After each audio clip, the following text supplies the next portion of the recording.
Hello, friends. What are you doing down there? Hey, how's it going? It's your friendly Painty Minty back at it again with another spooky Storytime Sunday. How have y'all been? Hopefully, good. I just got back from a little run called La Llorona Run. It's called the Ditch the Witch 5K, and I have a special guest that's joined me. He's also spooky in the spooky season. Say hi, Chiquis. His name is Chiquito. He doesn't like being on camera, but he came over here. Say hi. Hi. And he's going to be our uninvited special guest. He just stayed down here.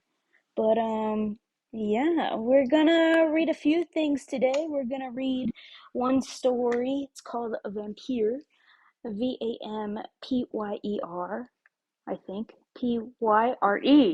And then if we have time, we'll go ahead and we'll read Dracula's Guest by Bram Stoker. So let's go ahead and let's get into it. Are you going to stay there? Okay. Let's put you on my lap. Sometimes he gets hot, so if you can hear him panting or like going, that's him providing special soundtrack, right? A special soundtrack? Yeah, okay. Roxy Roll says, hi, Cheekies. Let me just put the chat over here. I want to make sure if you guys are, typing in there, like, hello, tap it out. How's it going? This is my boy dog, Chiquito. We're going to start reading. Classic horror tales. Vampyre is on the agenda today. I think you're in the way, buddy. Oh, yeah, you're tired too. And you're gonna get hot real soon because I'm wearing sweats. Let's put you on the ground real quick. You can lay down here. Sit. Hey, sit. Thank you. All right. He's our little hellhound for the night. And he's gonna listen to these scary stories. No, buddy. No. Go lay down. Go lay down. Yeah. I'll give you couch time later. We're gonna read. Yeah, we're gonna read. Okay, so here goes The Vampyre, John William Polidori. Let's take a look at the chat real quick. I saw. Oh, you said hi, Cheekies. Yeah. Yeah, he doesn't like the camera a lot, but I think someone's fire alarm is going off. But yeah, we'll go ahead and we'll start. Now this one's a little longer than our last spooky scary story Sunday. Um Scary stories from the public domain, if you will. This one is about, I want to say maybe 10 pages. It goes from 172 to 188. So, we're in for the long haul. This is your reminder to hydrate. Yeah, he definitely is special effects. And he's our resident scaredy cat, too. He does not like scary movies. I don't know what that was. He's scared of his own tail, maybe. Are you getting anxious for the story, Chiquito? Oh, you just left. Okay, well, are you back? Are you trying to steal my show? What's going on? And he's made another exit. Okay, we're gonna start with or without Chiquito. He's probably gonna go eat, I think. Okay, The Vampyre, John William Polidori. It happened that in the midst of the dissipations attendant upon a London winter, there appeared at the various parties of the leaders of the ton a nobleman, more remarkable for his singularities than his rank. He gazed upon the mirth around him, and if he could not participate therein, Apparently, the light laughter of the fair only attracted his attention, that he might by this is really wordy, that he might by a look quell it, and throw fear into those breasts where thoughtlessness reigned. Those who felt this sensation of awe could not explain whence it arose. Some attributed it to the dead gray eye, which, fixing upon the object's face, did not seem to penetrate, and at one glance to pierce through to the inward workings of the heart, but fell upon the cheek with a leaden ray that weighed upon the skin it could not pass. His peculiarities caused him to be invited to every house. All wished to see him, and those who had been accustomed to violent excitement, and now felt the weight of ennui, I don't know how to say that. Ennui is what that word is. Were pleased at having something in their presence capable of engaging their attention, in spite of the deadly hue of his face, which never gained a warmer tint, either from the bluish of modesty or from the strong emotion of passion. Though its form and outline were beautiful, many of the female hunters after notoriety attempted to win his attentions and gain at least some marks of what they might term affection. Lady Mercer, oh, similar to my name, who had been the mockery of every monster shown in drawing rooms since her marriage, threw herself in his way, and did all but put on the dress of a mountebank to attract his notice, though in vain, when she stood before him. Though his eyes were apparently fixed upon hers, still it seemed as if they were unperceived. Even her unappalled impudence was baffled, and she left the field. But though the common adulteress could not influence even the guidance of his eyes, it was not that the female sex was indifferent to him, yet such was the apparent caution with which he spoke to the virtuous wife and innocent daughter, that few knew he ever addressed himself to females. He had, however, the reputation of a pointing tongue, and whether it was that it even overcame the dread of his singular character, or that they were moved by his apparent hatred of vice, he was as often among those females who form the boast of their sex from their domestic virtues. Kind of offensive, huh? As among those who sully it by their vices. About the same time there came to London a young gentleman of the name of Aubrey. He was an orphan left with an only sister in the possession of great wealth. Who's texting me? Okay, let me just put this on silent. Here we go. So we met Aubrey. Aubrey's an orphan. He's only got a sister. He's got some wealth. By parents who died while he was yet in childhood. Left also to himself by guardians who thought it their duty merely to take care of his fortune. So kind of like, what is it? A tale or a series of unfortunate events. While they relinquished the more important charge of his mind to the care of mercenary subalterns, he cultivated more his imagination than his judgment. He had hence that high romantic feeling of honor and candor, which daily ruins so many milliners' apprentices.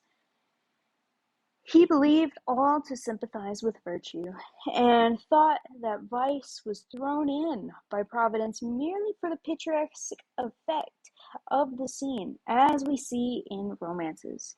He thought that the misery of the cottage merely consisted in the vesting of clothes, which were as warm, but which were better adapted to the painter's eye by their irregular folds and various colored patches. He thought, in fine, that the dreams of the poets were the realities of life, He was handsome, frank, and rich. For these reasons, upon his entering into the gay circles, many mothers surrounded him, striving, which should describe with least truth, their languishing or romping favorites. The daughters, at the same time, by their brightening countenances, when he approached, and by their sparkling eyes when he opened his lips, soon led him into false notions of his talents and his merit. Attached as he was to the romance of his solitary hours, he was startled at finding that, except in the tallow and wax candles that flickered, not from the presence of a ghost, but from want of snuffing, there was no foundation in real life for that of any congeries of pleasing pictures and descriptions contained in those volumes, from which he had formed his study. Finding, however, some compensation in his gratified vanity, he was about to relinquish his dreams when the extraordinary being we have above described crossed him in his career. Hello, sir. Are you back? You gotta stop interrupting story time, buddy. You can sit down. Sit. Sit. Lay down. Just lay down, buddy. You're gonna get hot up here. He's turning around and looking at me. Chiquis, go lay down. Thank you. No, I'm serious. Go lay down. All right. So those two just crossed. The vain, wealthy orphan, so Batman, and this guy with a dead eye. He watched him, and the very impossibility of forming an idea of the character of a man entirely absorbed in himself, who gave few other signs of his observation of external objects than the tacit assent to their existence, implied by the avoidance of their contact, allowing his imagination to picture everything that flattered its propensity to extravagant ideas. He soon formed this object into the hero of a romance, and determined to observe the offspring of his fancy, rather than the person before him. He became acquainted with him, paid him attentions, and so far advanced upon his notice, that his presence was always recognized. He gradually learnt that Lord Ruthven's affairs were embarrassed, and soon found from the notes of preparation in street that he was about to travel. Desirous of gaining some information respecting the singular character who till now had only whetted his curiosity, he hinted to his guardians that it was time for him to perform the tour which for many generations has been thought necessarily to enable the young to take some rapid steps in the career of vice towards putting themselves upon an equality with the aged, and not allowing them to appear as if fallen from the skies.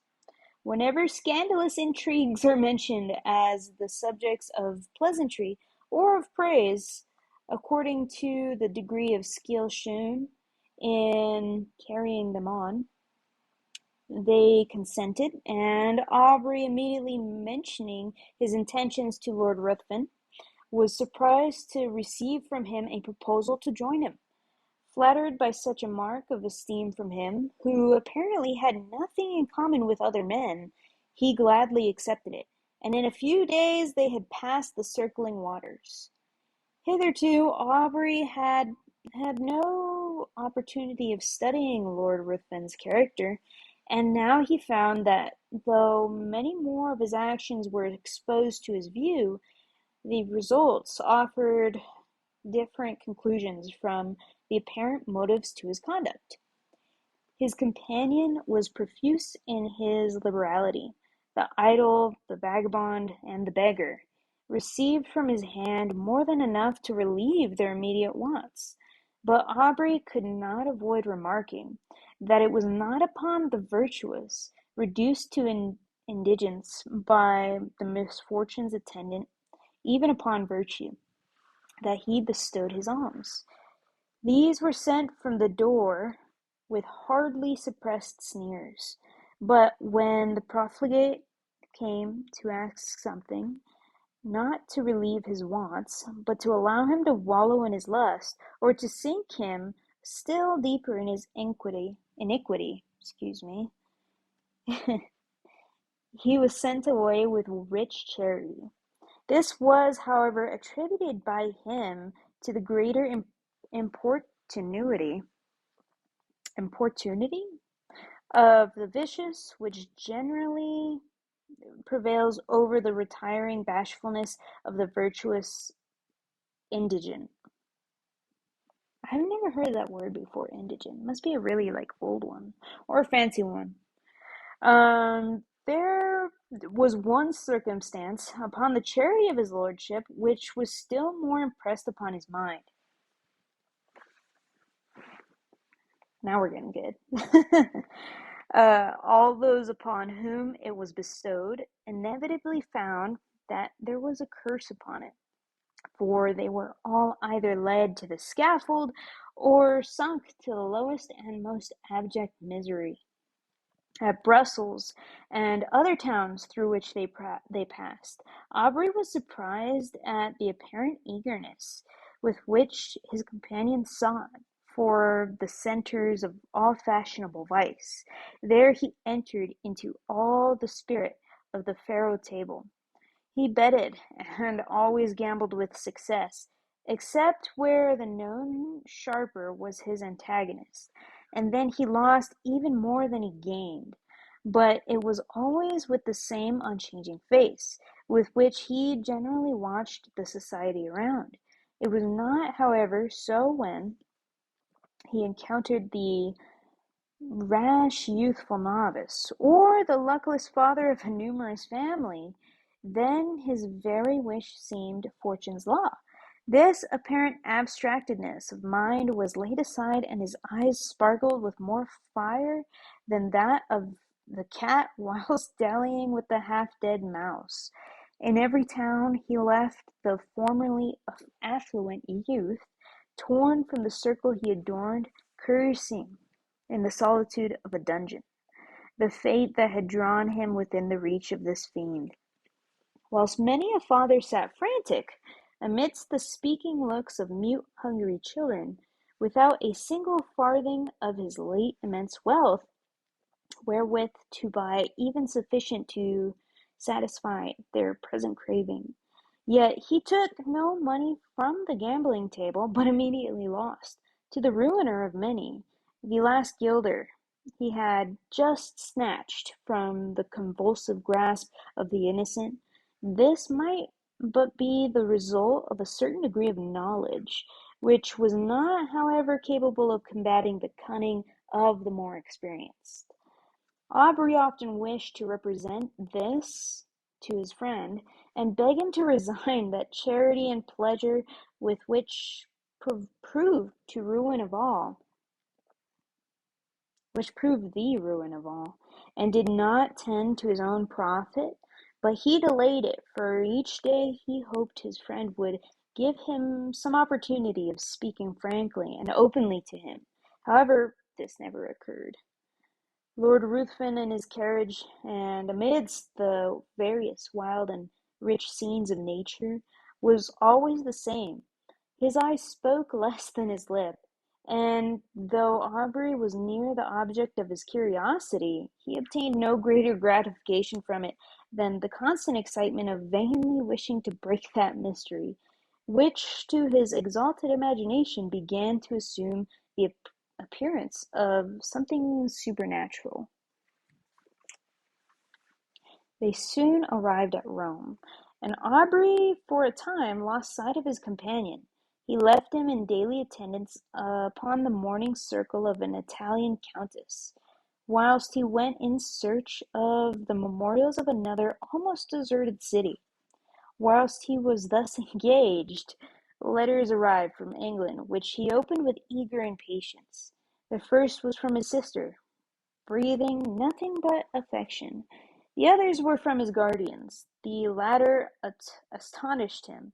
If it had before entered into his imagination that there was an evil power resident in his companion, these seemed to give him sufficient reason for the belief. His guardians insisted upon his immediately leaving his friend, and urged that his character was dreadfully vicious, for that the possession of irresistible powers of seduction rendered his licentious habits more dangerous to society. It had been discovered that his contempt for the adulteress had not originated in hatred of her character, but that he had required to enhance his gratification, that his victim, the partner of his guilt, should be hurled from the pinnacle of unsullied virtue down to the lowest abyss of infamy and degradation. In fine, that all those females whom he had sought apparently on account of their virtue had, since his departure, thrown even the mask aside, and had not scrupled to expose the whole deformity of their vices to the public gaze. Aubrey determined upon leaving one, whose character had not yet shown a single bright point on which to rest the eye. He resolved to invent some plausible pretext for abandoning him altogether, proposing, in the meanwhile, to watch him more closely, and to let no slight circumstance pass by unnoticed. He entered into the same circle, and soon perceived that his lordship was endeavouring to work upon the experience of the daughter of the lady whose house he chiefly frequented. In Italy, it is seldom that an unmarried female is met with in society. He was therefore obliged to carry on his plans in secret, but Aubrey's eye followed him in all his windings, and soon discovered that an assignation had been appointed, which would most likely end in the ruin of an innocent though thoughtless girl. Losing no time, he entered the apartment of Lord Ruthven, and abruptly asked him his intentions with respect to the lady, informing him at the same time that he was aware of his being about to meet her that very night. Lord Ruthven answered that his intentions were such as he supposed all would have upon such an occasion, and upon being pressed whether he intended to marry her, merely laughed. Aubrey retired, and immediately writing a note to say that from the moment he must decline accompanying his lordship in the remainder of their proposed tour, he ordered his servant to seek other apartments, and calling upon the mother of the lady, informed her of all he knew, not only with regard to her daughter, but also concerning the character of his lordship. The assignation was prevented. Lord Ruthven next day merely sent his servant to notify his complete assent to a separation, but did not hint any suspicion of his plans having been foiled by Aubrey's interposition.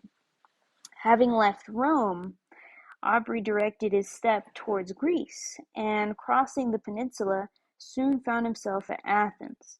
He then affixed his residence in the house of a Greek, and soon occupied himself in tracing the faded records of ancient glory upon monuments that, apparently ashamed of chronicling the deeds of free men only before slaves, had hidden themselves beneath the sheltering soil of many-colored lichen.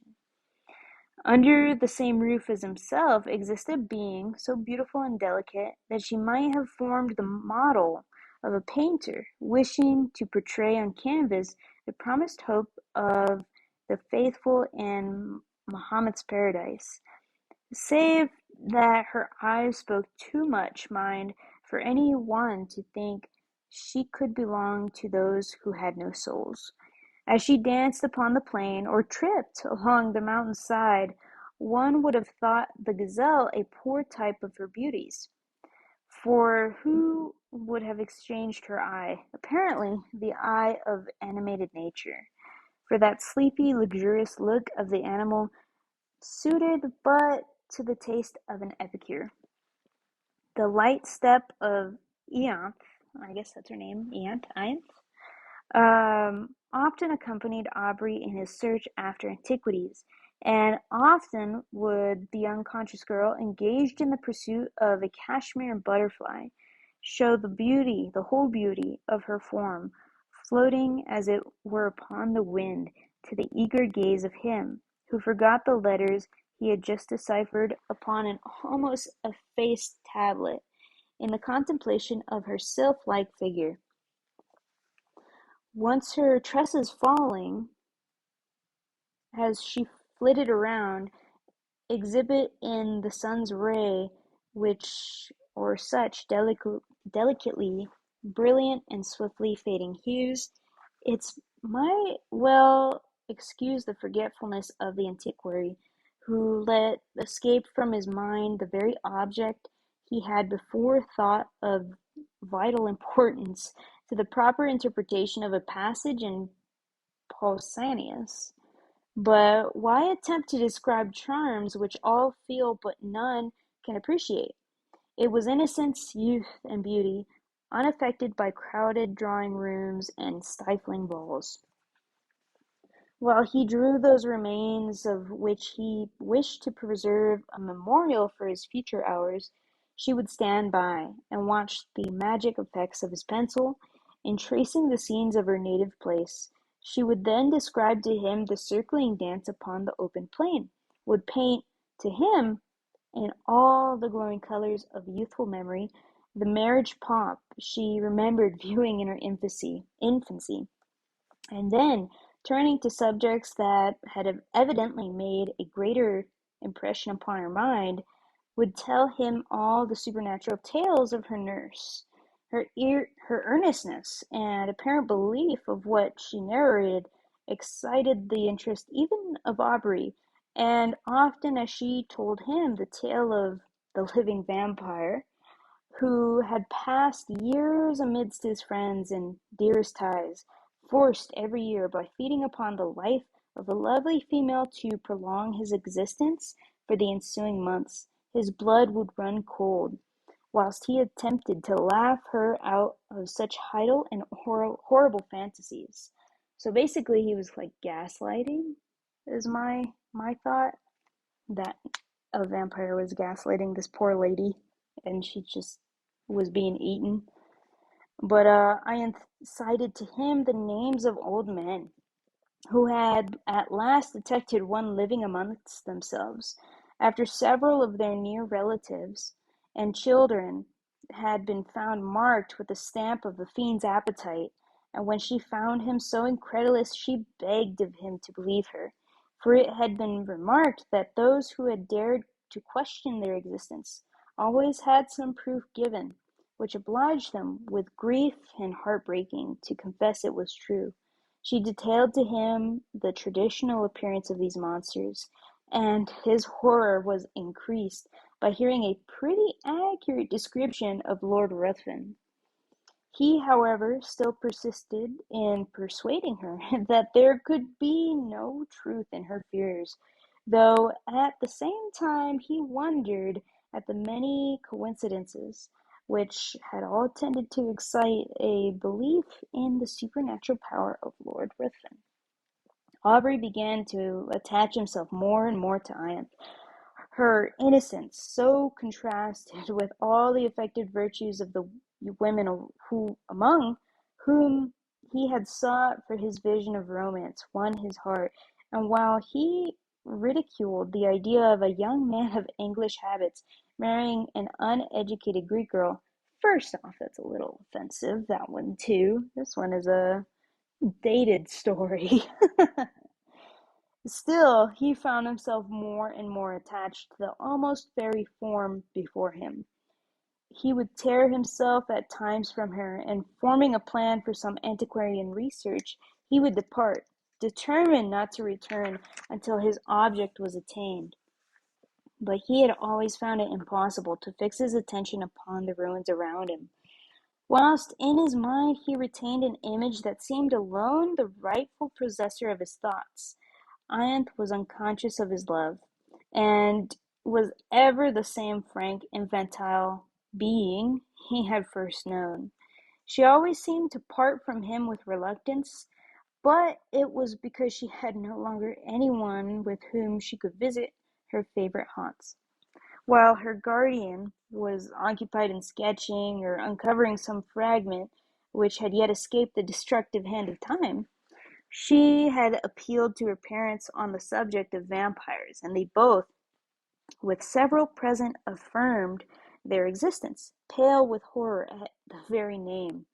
Soon after, Aubrey determined to proceed upon one of his excursions, which was to detain him for a few hours.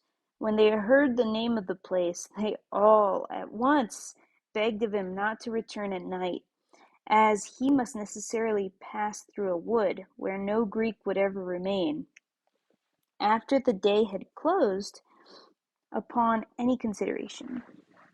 So basically, he can't go where he wants to go at night because it's like in the middle of the woods, is what I'm understanding. They described it as a resort of the vampires and denounced the most heavy evils as impeding upon him who dared cross their path. Aubrey made light of their representations and tried to laugh them out of the idea. But when he saw them shudder at his daring thus to mock a superior infernal power, the very name of which apparently made their blood freeze, he was silent. I mean, they live there. Like, you would think that they know something's, dangerous in that wood. You'd think he would believe them, even if it's not vampires, something. Next morning, Aubrey set off upon his excursion unattended. He was surprised to observe the melancholy face of his host, and was concerned to find that his words, mocking the belief of those horrible fiends, had inspired them with such terror. When he was about to depart, Ianthe came to the side of his horse, and earnestly begged of him to return, ere night allowed the power of these beings to be put in action. He promised. He was, however, so occupied in his research that he did not perceive that daylight would soon end, and in the horizon there was one of those specks which, in the warmer climates, so rapidly gather into a tremendous mass and pour all their rage upon the devoted country. He at last, however, mounted his horse, determined to make up by speed for his delay, but it was too late. Twilight in these southern climates is almost unknown.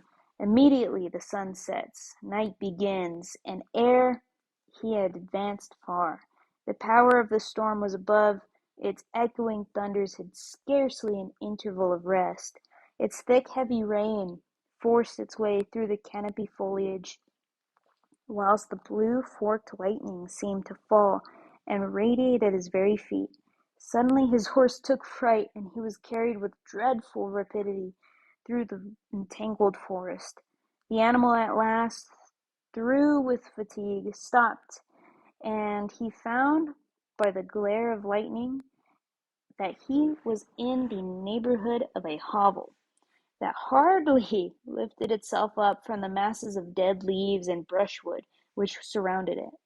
Dismounting, he approached, hoping to find someone to guide him to the town, or at least trusting to obtain shelter from the pelting of the storm. As he approached, the thunders, for a moment silent, allowed him to hear the dreadful shrieks of a woman mingling with the stifled, exultant mockery of a laugh, continued in almost unbroken sound. He was startled, but roused by the thunder, which again rolled over his head. He, with a sudden effort, forced open the door of the hut. He found himself in utter darkness. The sound, however, guided him. He was apparently unperceived, for though he called, still the sounds continued. and no notice was taken of him. He found himself in contact with someone whom he immediately seized, when a voice cried, "Again, baffled!" to which a loud laugh succeeded, and he felt himself grappled by one of whose strength seemed superhuman. Determined to sell his life as dearly as he could, he struggled, but it was in vain. He was lifted from his feet and hurled with enormous force against the ground. His enemy threw himself upon him, and kneeling upon his breast, had placed his hands upon his throat, when the glare of many torches penetrating through the hole that gave light in the day disturbed him. He instantly rose, and leaving his prey, rushed through the door, and in a moment the crashing of the branches, as he broke through the wood, was no longer heard. The storm was now still, and Aubrey, incapable of moving, was soon heard by those without. They entered, the light of their torches fell upon the mud walls, and the thatch loaded on every individual straw with heavy flakes of soot. At the desire of Aubrey, they searched for her, who had attracted him by her cries. He was again left in darkness, but what was his horror, when the light of the torches once more burst upon him, to perceive the airy form of his fair conductress brought in a lifeless corpse. He shut his eyes, hoping that it was but a vision arising from his disturbed imagination, but he again saw the same form when he enclosed them. Stretched by his side, there was no color upon her cheek, not even upon her lip, yet there was a stillness about her face that seemed almost as attaching as the life that was once dwelt there. Upon her neck and breast was blood, and upon her throat were the marks of the teeth having opened the vein. To this the men pointed, crying, simultaneously struck with horror, "A vampire! A vampire!" A litter was quickly formed, and Aubrey was laid by the side of her who had lately been to him the object of so many bright and fairy visions, now fallen with the flower of life that had died within her. He knew not what his thoughts were. His mind was benumbed, and seemed to shun reflection, and take refuge in vacancy. He held almost unconsciously in his hand a naked dagger of a particular construction which had been found in the hut. They were soon met by different parties who had been engaged in the search of her whom a mother had missed. Their lamentable cries, as they approached the city, forewarned the parents of some dreadful catastrophe. To describe their grief would be impossible, but when they ascertained the cause of their child's death, they looked at Aubrey and pointed to the corpse. They were inconsolable. Both died broken-hearted. Aubrey, being put to bed, was seized with a most violent fever, and was often delirious. In these intervals he would call upon Lord Ruthven and upon Ianthe. By some unaccountable combination, he seemed to beg his former companion to spare that being he loved. At other times he would imprecate maledictions upon his head, and curse him as her destroyer. Lord Ruthven chanced at this time to arrive at Athens, and, from whatever motive, upon hearing of the estate of Aubrey, immediately placed himself in the same house, and became his constant attendant. Very suspicious, I would say. When the latter recovered from his delirium, he was horrified and startled at the sight of him, whose image he had now combined with that of a vampire. But Lord Ruthven, by his kind words, implying almost repentance for the fault that had caused their separation, and still more by the attention, anxiety, and care which he showed, soon reconciled him to his presence. His lordship seemed quite changed. He no longer appeared that apathetic being who had so astonished Aubrey.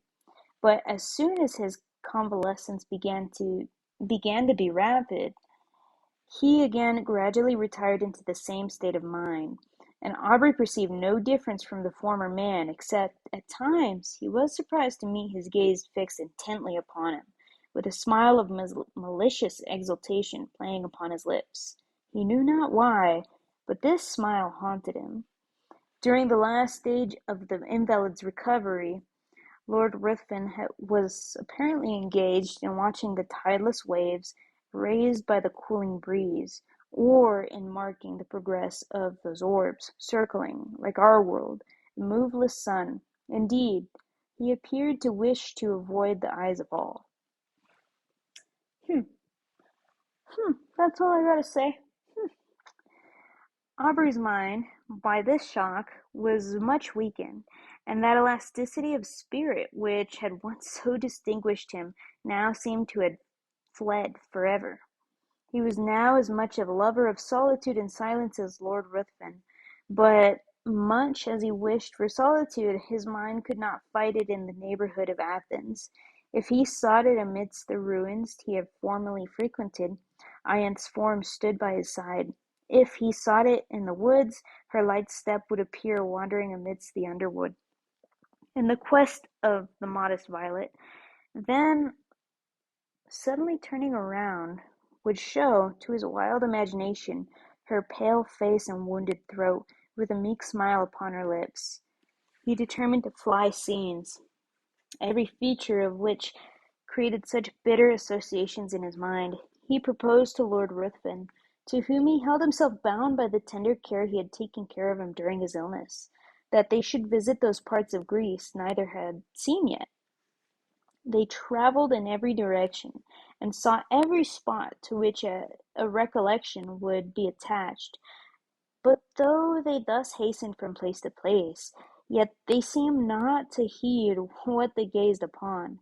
They heard much of robbers, but they gradually began to slight these reports, which they imagined were only the invention of individuals whose interest it was to excite the generosity of those they defended from pretended the dangers.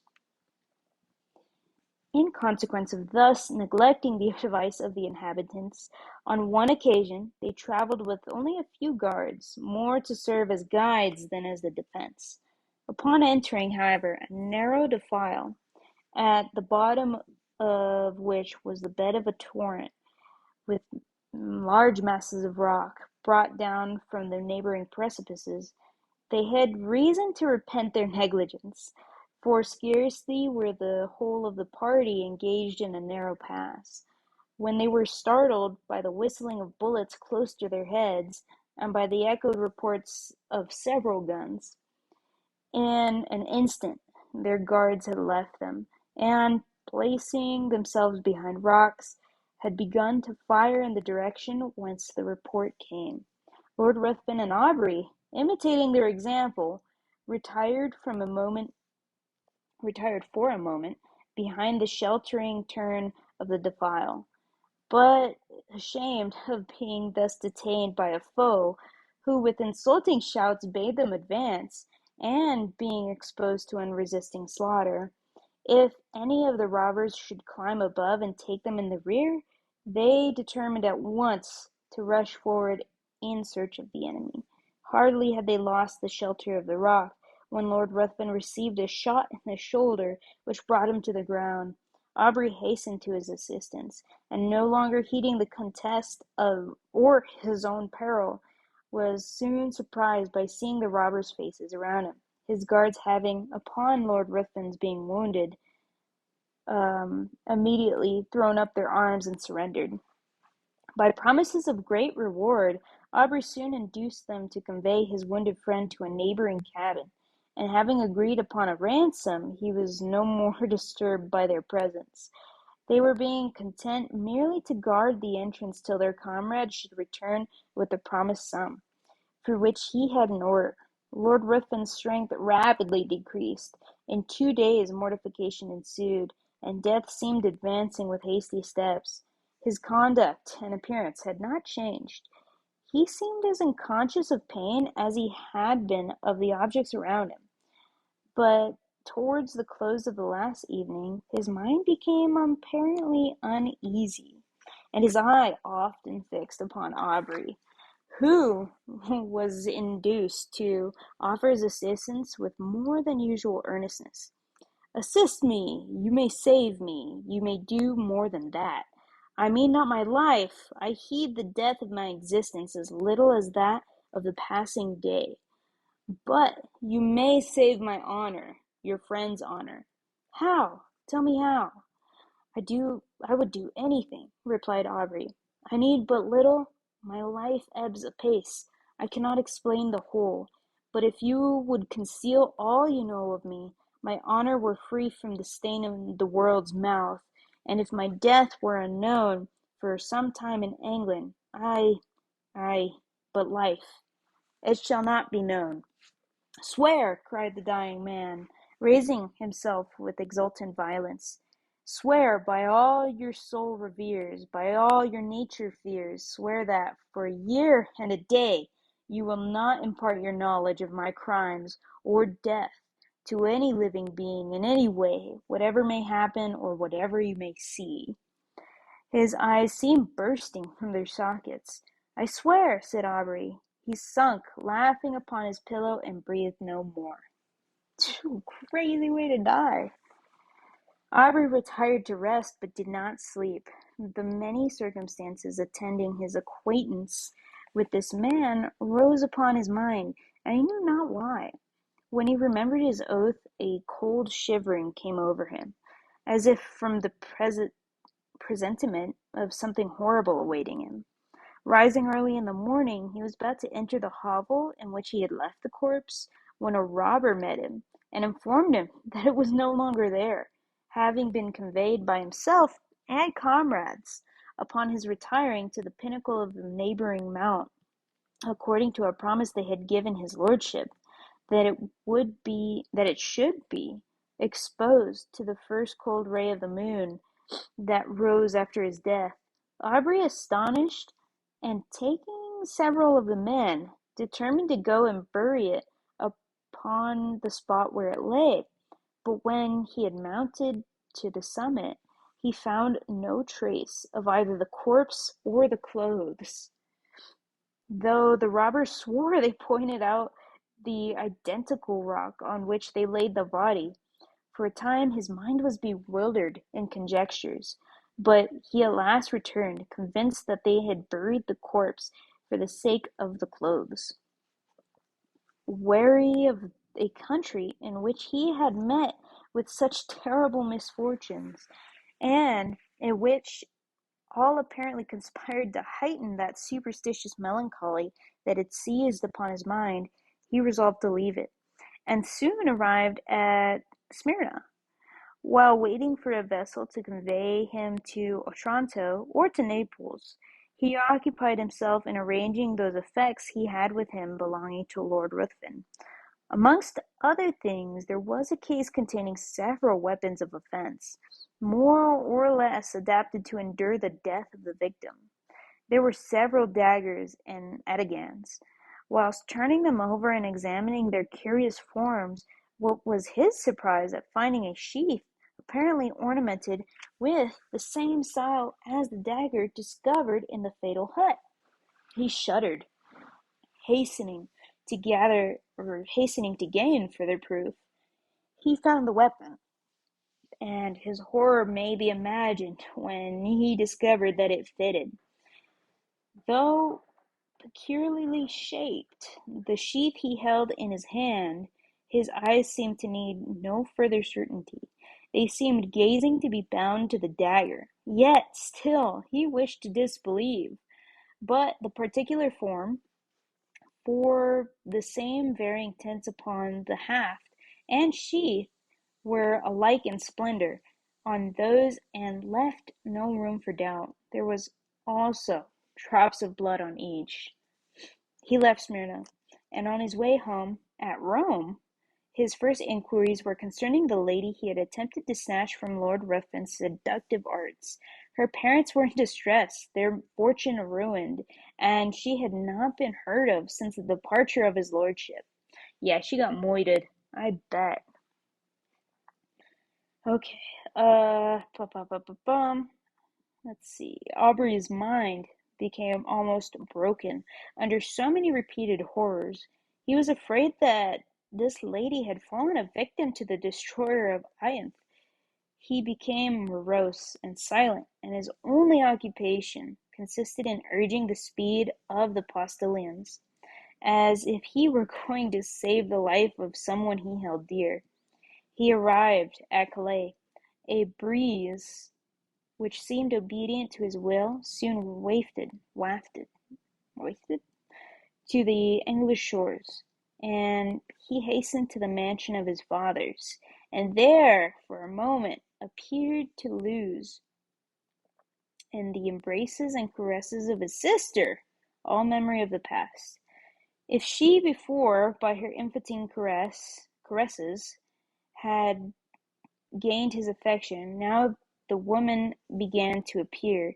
She was still more attaching as a companion. Miss Aubrey had not that winning grace which gains the gaze and applause of the drawing-room assemblies. There was none of that light brilliancy which only exists in the heated atmosphere of a crowded apartment. Her blue eye was never lit up by the levity of the mind beneath. There was a melancholy charm about it, which did not seem to arise from misfortune, but from some feeling within, that appeared to indicate a soul conscious of a lighter realm. Her step was not that light footing which strays where a butterfly or a color may attract. It was sedate and pensive. When alone, her face was never brightened by the smile of joy, but when a brother breathed to her his affection, and would in her presence forget those griefs she knew destroyed his rest, who would have exchanged her smile for that of voluptuary? It seemed as if those eyes, that face, were then playing in the light of their own native sphere. She was yet only 18, and had not been presented to the world, it having been thought by her guardians more fit that her presentation should be delayed until her brother's return from the continent, when he might be her protector. It was now, therefore, resolved that the next drawing-room, which was fast approaching, would be the epoch of her entry into the busy scene. Aubrey would rather have remained in the mansion of his fathers, and fed upon the melancholy which overpowered him. He could not feel interest about the frivolities of fashionable strangers, when his mind had been so torn by the events he had witnessed, but he determined to sacrifice his own comfort to the protection of his sister. They soon arrived in town, and prepared for the next day, which had been announced as a drawing-room. The crowd was excessive. A drawing-room had not been held for a long time, and all who were anxious to bask in the smile of royalty hastened thither. Aubrey was there with his sister, while he was standing in a corner by himself, heedless of all around him, engaged in the remembrance that the first time he had seen Lord Ruthven was in that very place. He felt himself suddenly seized by the arm, and a voice he recognized too well sounded in his ear. "Remember your oath."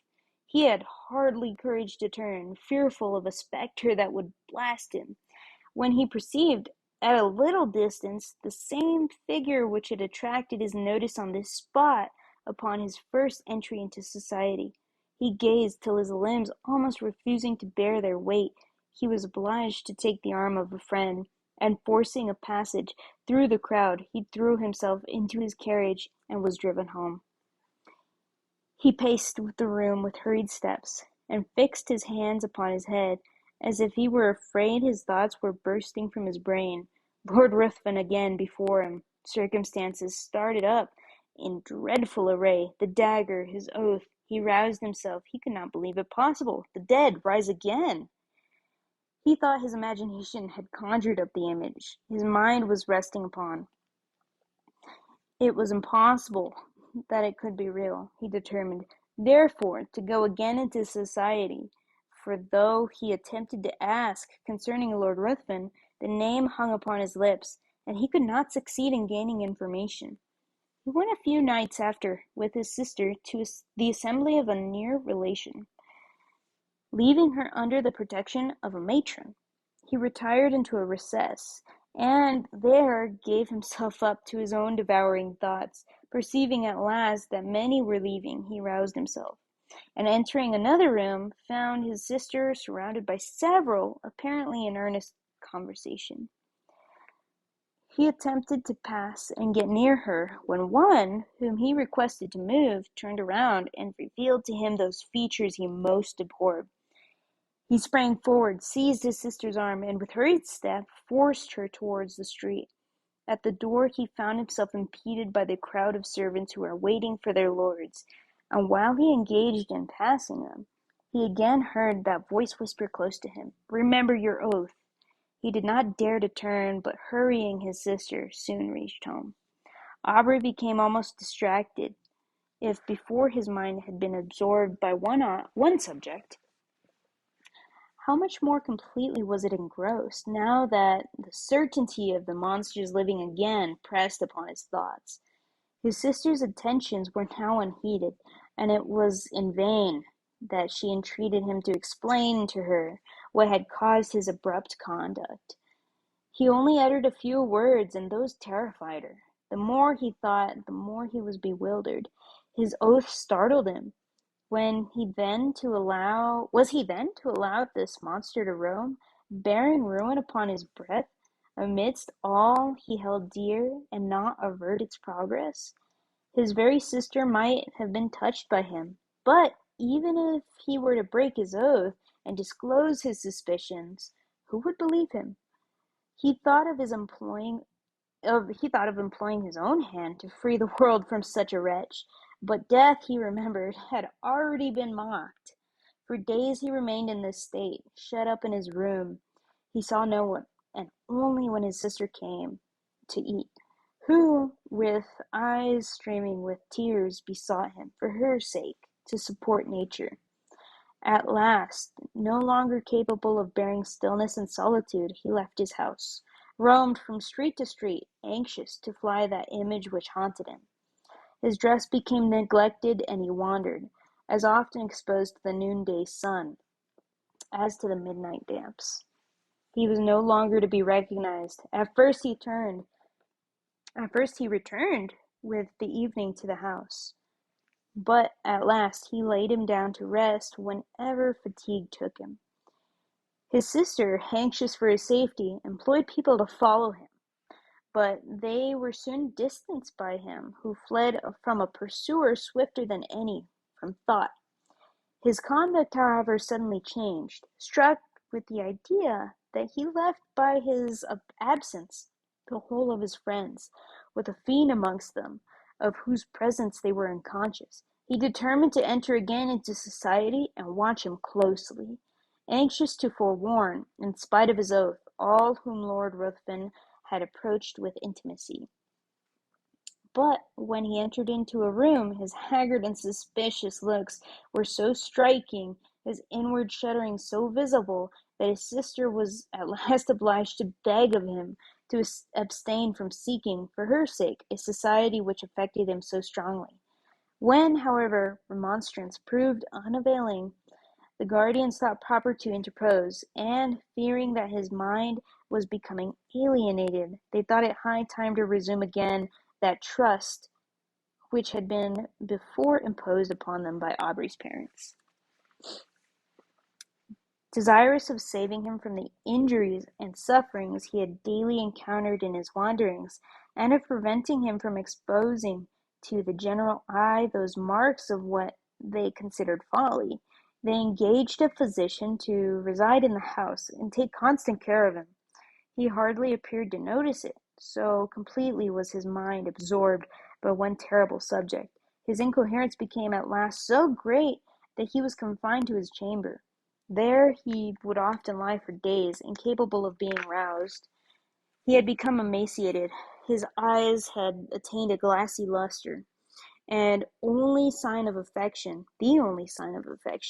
and recollection remaining displayed itself upon the entry of his sister, when he would sometimes start, and, seizing her hands with looks that severely afflicted her, he would desire her not to touch him. "Oh, do not touch him! If your love for me is aught, do not go near him." When, however, she inquired to whom he referred, his only answer was true, true, and again he sank into a state whence not even she could rouse him. So he's kind of going crazy.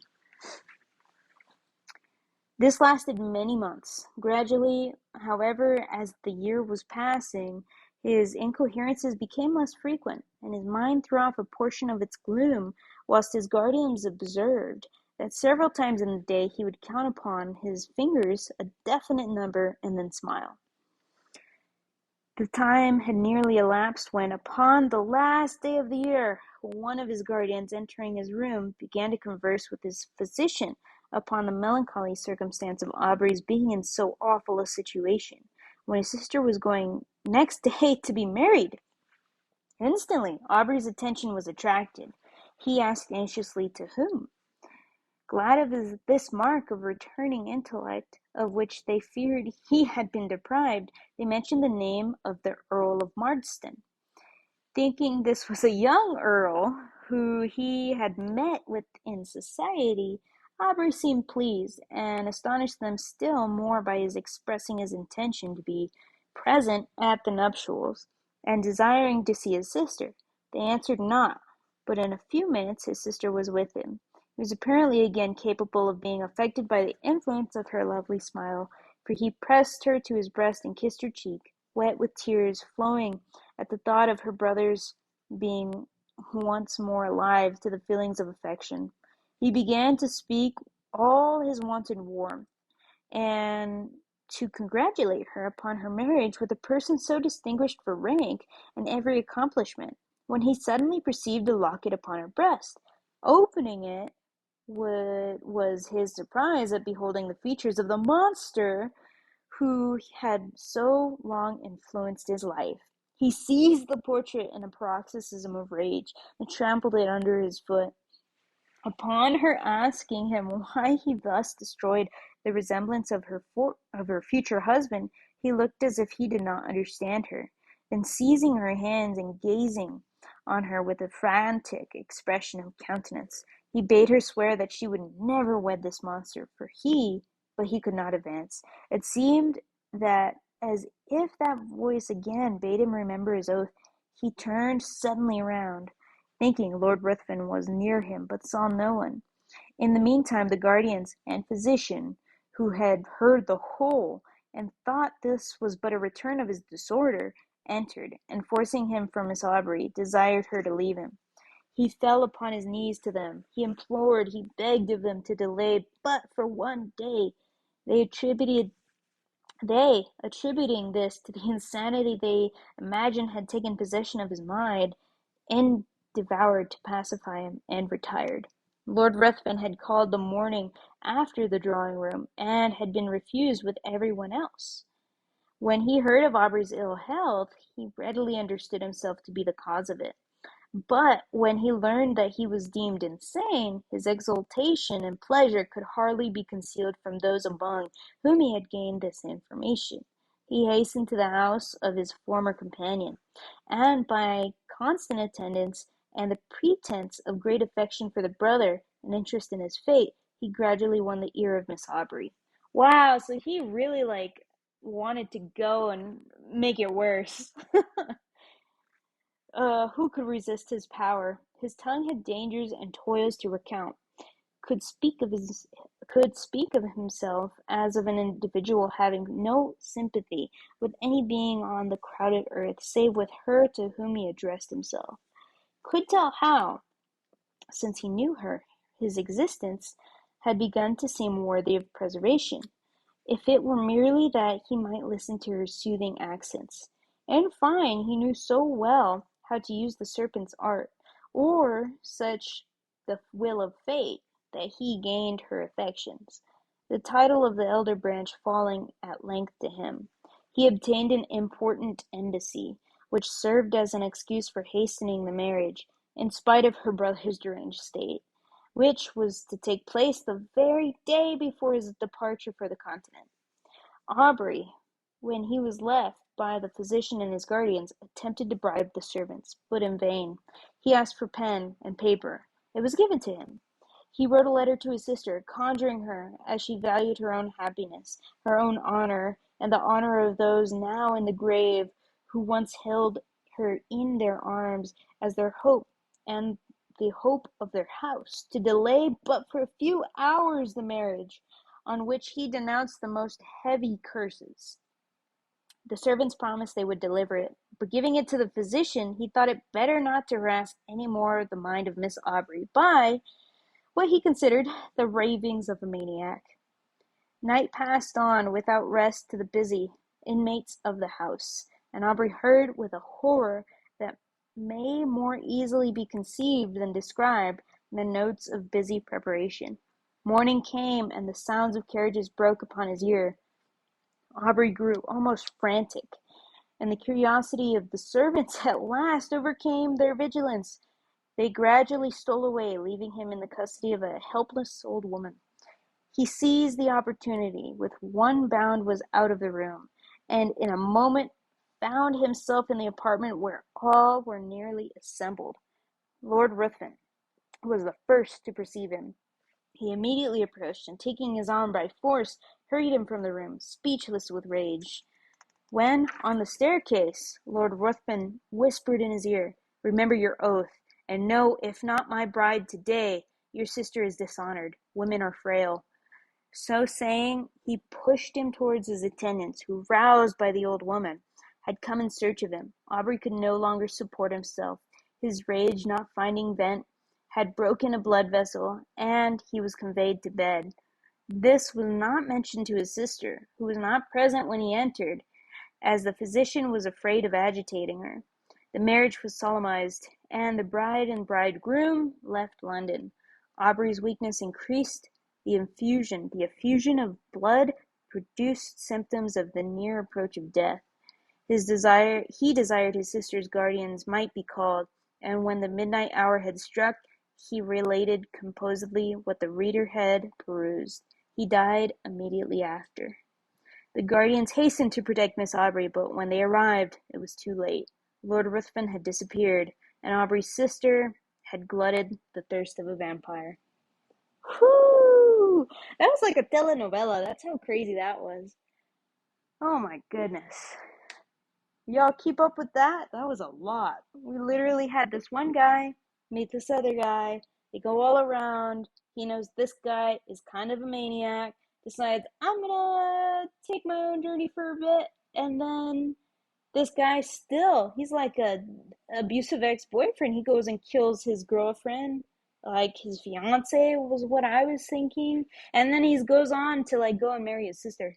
Oh my goodness. My gosh. Too much, too much. Yeah, it definitely is like a telenovela, Nilani. That was wild. That was wild. But it looks like that was our time. That little short story took about an hour.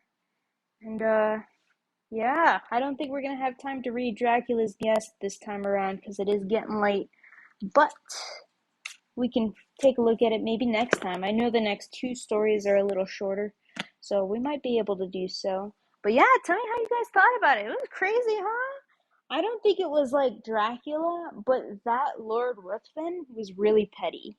Um, like he just, I don't know. Something's wrong with that dude. He's a vampire, of course, but also is something going on. I don't know. It was a wild time. Wild, wild. But yeah, tap it out. Is that a little dancing sleeping guy? What is that? Oh my goodness. I don't know. My favorite part would have to be when he's like running in this he's like there's no such a thing as vampires, and all these people who live there, mind you, they live in this place. They're like, vampires are a thing. And then cut to, he hears the screaming in the woods, hears a man's laughter, bursts on in. Craziness. I'd like to see that adapted into a movie, the Lord Ruthven. But then again, I mean, Dracula's pretty much the big the big vampire guy. I don't know. I thought it was pretty good. Yeah, I thought it was crazy. Yeah, I thought it was wild. Oh my goodness.